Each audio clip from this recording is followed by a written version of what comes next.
ভাই এই লাল শাকের খেতে গুল দিচ্ছেন কেন? ভাই দেখেন এর ভিতরে কি আছে, দেখেন একটু।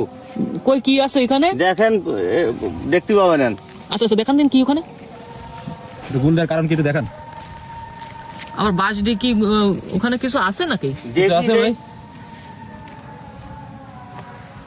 দর্শক আপনারা দেখতে থাকুন। ওই যে কি বের হচ্ছে এই যে মাথা, এই যে মাথা মাথা মাথা মাথা, এই যে বের হয়েছে।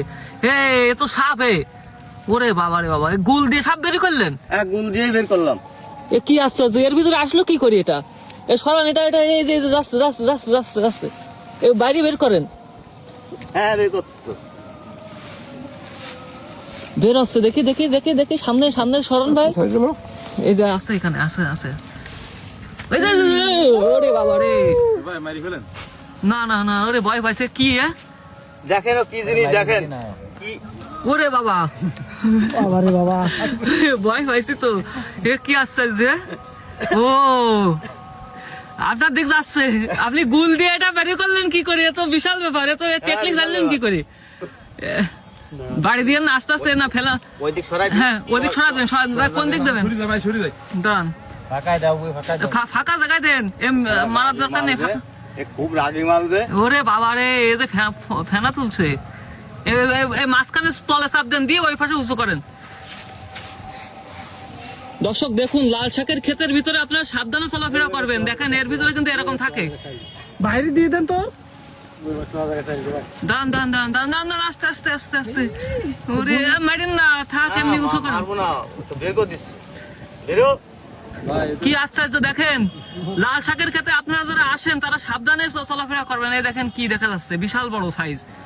আরে মাথার উপরে গুল দেওয়া হয়েছিল, দিয়ে দেখেন কি অবস্থা হয়েছে। এই দেখেন লাল শাকের ক্ষেতে আপনারা যারা থাকেন তারা সাবধানে চলাফেরা করবেন। অনেক বড় সাপ। হ্যাঁ, অনেক বড়। এই পাশের দিক যান, এই পাশের দিকে। হ্যাঁ, এই পাশের দিকে। নরম কাটিয়ে। হ্যাঁ, লাল শাকের ক্ষেতে খুব সাবধানে চলাফেরা করবেন। এইভাবে কিন্তু দেখেন আপনারা যারা এখন মাঠঘাটে থাকেন খুব সাবধানে সতর্ক অবস্থায় থাকবেন। ওই যে আকারা শুরু হয়ে গেছে, ওর আর সময় বেশি নেই। সময় বেশি নেই না। এ গুল দিয়ে তো ক্ষতি করে ফেললেন তাহলে। হ্যাঁ, এইরকম প্রথম নাকি আরো ছিল এর আগে? হ্যাঁ, এর আগে আরো বহুত পাইছি তো। বহুত পেয়েছেন? হ্যাঁ। আপনার কি ভয় লাগতেছে? ভাই এ তো এর আগে খুব এই মালটা। খুব রাগে না? হ্যাঁ, লাভ মারি আসে। যাক, দেখেন এক পাশে লাল শাক উঠানো আছে। এটা মূলত কি ছিল এখানে? আপনি কি সাপুরি ছিলেন কখনো? না ভাই। আচ্ছা, এখানে কতটুকু জায়গায় লাল শাক লাগানো? ভাই 10 বিঘা জমিতে লাগানো। কেমন খরচ হয়েছে লাল শাক লাগাতে এখানে? এই 5,000 টাকা মতো। আর আপনার হলো লাভ হবে কেমন? লাভ দেখা যাচ্ছে এবার আছে 5 লক্ষ টাকা মতো।